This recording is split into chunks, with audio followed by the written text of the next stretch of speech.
করে গেল, তো আমার সাথে খারাপ কাজ করতে গেল, তো আমি আম্মুরে ডাক দিলাম, আম্মুরা উঠছিল না ভোরবেলা। এর আগেও করতে গেলো, কিন্তু আমার সাথে কিছু করতে পারিনি। আমার আব্বু প্রথমে যেদিন রিক্সা কিনে গেলো সেদিন আম্মু ভালো লাগছিল না বলে আমার মাঝখানে দিয়ে গেলো। তারপরে আব্বু আমার সাথে খারাপ কাজ করছিল। তারপরে হচ্ছে ভোরবেলা উঠে চলে গেলো আর বলিল, যদি তুমি যদি কারোর সাথে পাও তাহলে তোমার হচ্ছে একদম মেরে ফেলাই দেবো। তারপরে মাঝে মাঝে এমন করতো। এবারে আসার পরে হচ্ছে কালকে আর আমার সাথে করিনি, শুধু কালকে অর্থের সাথে কী করলে সেটা আমি জানি না। কিন্তু কালকে হচ্ছে আমার মারা জানি ব্রিজের ওখানে নিয়ে গেলো, বলছিল যে তোমার বাসায় রেখে আমার কোনো লাভ নেই, তুমি আমার ক্ষতি করছো, আমি তোমার মেরে ফেলাই দেবো। তা আমরা যতটুকু দেখছি আর কি, মনে করেন যে ওনার এখানে বেঁধে রেখেছে। পরে এসে শুনি যে উনি ওনার ছোটো মেয়ের সাথে এই ধরনের কাজ করে। তারপরে ওনার নাকি বড় মেয়ের সাথেও করেছে এরকম কাজ।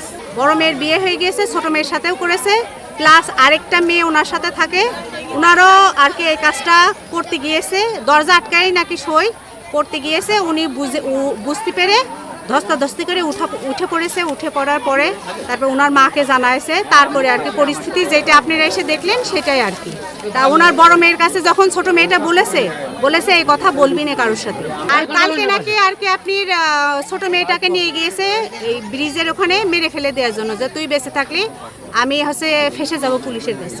তাহলে একটা বাবা যদি এই ধরনের কথা বলে, তাহলে উনি তো রিক্সা চালায়, আমাদের মেয়েরাও তো রিক্সায় যায়। আমরা কোথায় নিরাপত্তা এখানে, কোথায় আপনি বলেন দিনি? আমাদের মেয়েরা তো স্কুলে যায়, প্রাইভেটে যায়, আমরা তো দিব্যি বাসায় বসে থাকি না। আমরা তো মনে করেন যে চাই যে আমার মেয়ে ঠিকই তো রিক্সায় করে আসবে। এরম লম্পট রিক্সাওয়ালার কাছে যদি পড়ে, তাহলে আমাদের মেয়েদের নিরাপত্তা কোথায় আছে? হয় না ভাই, হয় একসাথে ভাড়া থাকতাম, এক বাসায় একসাথে ভাড়া থাকতাম, তারপরে আমরা একসাথে বাসা নিতাম, একসাথে এখানে থাকতাম। আজকে ভোরবেলা আমি তো ঘুমিয়ে রয়েছি, আবার ভোরবেলা উঠে গাড়ি নিয়ে চলে গিয়েছে। মেয়েরা উঠে কি বলেছে, গাড়ি নিয়ে বেরিয়ে গিয়েছে।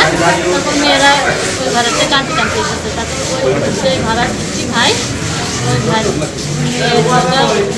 মার হাতে